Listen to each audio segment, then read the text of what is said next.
Naga waaqayyo isiniif haa ta'u maatiiwwan koo warqeetuuf channelii jala kan jirtan hundumti keessan akkam jirtu nagaa fayyaa keessan miti waaqayyo gooftaa lafaa galatan illee nagaa lafaa guddaa sanan qabaga tolee gaabboloota koo akkuma guyyaa hin gadde ammoo saamunaa fuulaaf ta'u isiniif qabadheen dhufeedhe har'a isinii dhufeetan jirachuudha saamunaawwanii gosa kamtu fuula nama hundaaf ta'a waan isiniin jedhu by the way fuulonni keenya fuulota sadii yookiin gosa fuula sadii qaba ilmi namaa tokkoffaa uumamumaatiin kan wazaammaa yookiin zayitaammaa way ta'ee lammaffaa immoo uumamumaan gogaa kan ta'e sadaffaa immoo gogiinsas jiidhinsas kan of keessaa qabu giddu galeessa kan ta'e jechuudha.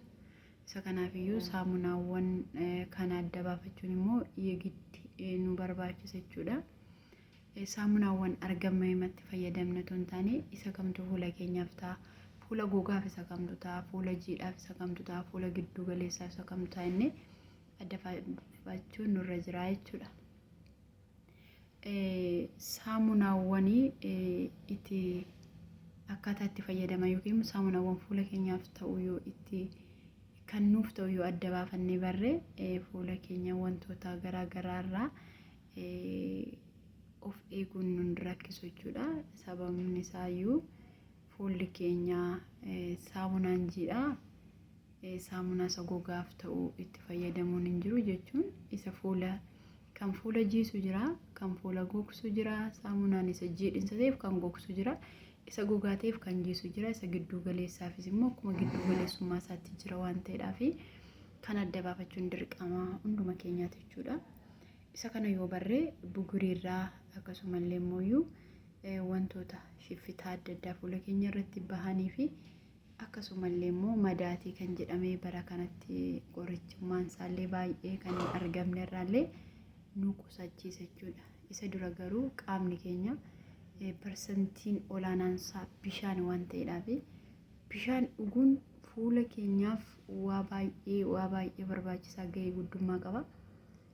Qaama keenya fuula keenya qofaaf otoo hin taane sammuu keenyaaf gogaa keenya hundumaaf iyyuu miidhagina ni laata jechuudha. Isa kanaafuu namoonni akka koo bishaaniin dhuguu hin jaallanne baay'ee bishaaniin dhuguu jechuudha.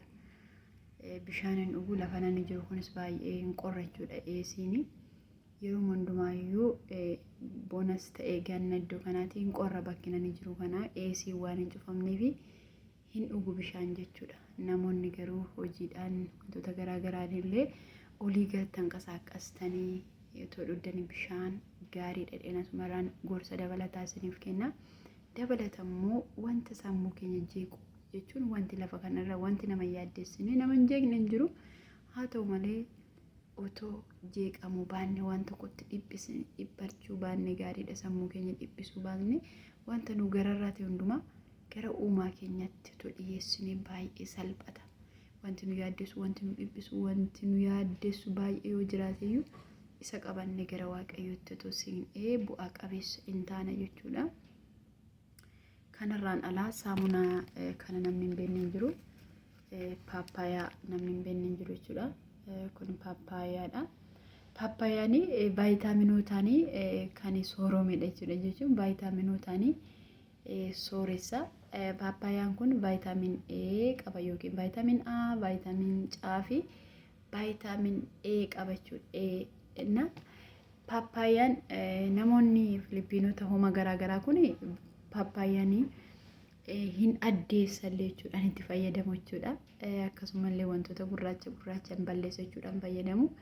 Paappaayaa by the way yoo fayyadamtanii obboloota koo gogiinsa qaba jechuudha. Erga fayyadamtanii kaatanii moisturaayizii kan godhu fuula keessa yookiin immoo jiidhinsa kan laatu warroonni fuula gogaaf barbaachisa waan ta'eedhaaf erga paappaayaatiin dhiqattanii booddee baaziliinii isaa ta'uu yookiin immoo zayituuniin gaddananii isin argisiise laatu isaallee dibattanii gaariidha jechuudha. Dibattanii halkan ciistanii bareedaadha.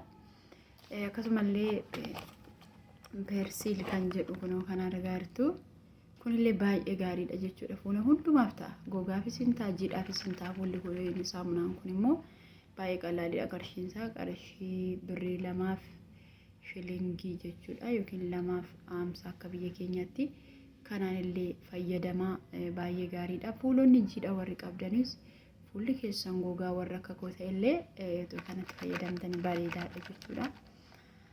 Tole kanadha jechuudha. Dhaamsa dabalataa immoo namoonni qibaatota wantoota nani gadhiisaa jirutti fayyadamtanii argitanii mee maal akka ta'e maalirra akka geessan illee tokko koomentii jalatti naa barreessitanii bu'aa qabeessa akka taatanii itti fayyadamtanii bu'aansaa maal akka ta'e koomentii jalatti naa barreessan siniin jedha. Lafuma jirtanitti gooftaan gosi waliin haa ta'u. Amma viidiyoo biraa walitti deebinutti turtii gaarii koomentii barreessuu laayik sheer hiriyoota keessan godhaa. Maatii kootaan affeerraa kooti jaallattanii waan maatii koo taataniif immoo guddaa galatooma.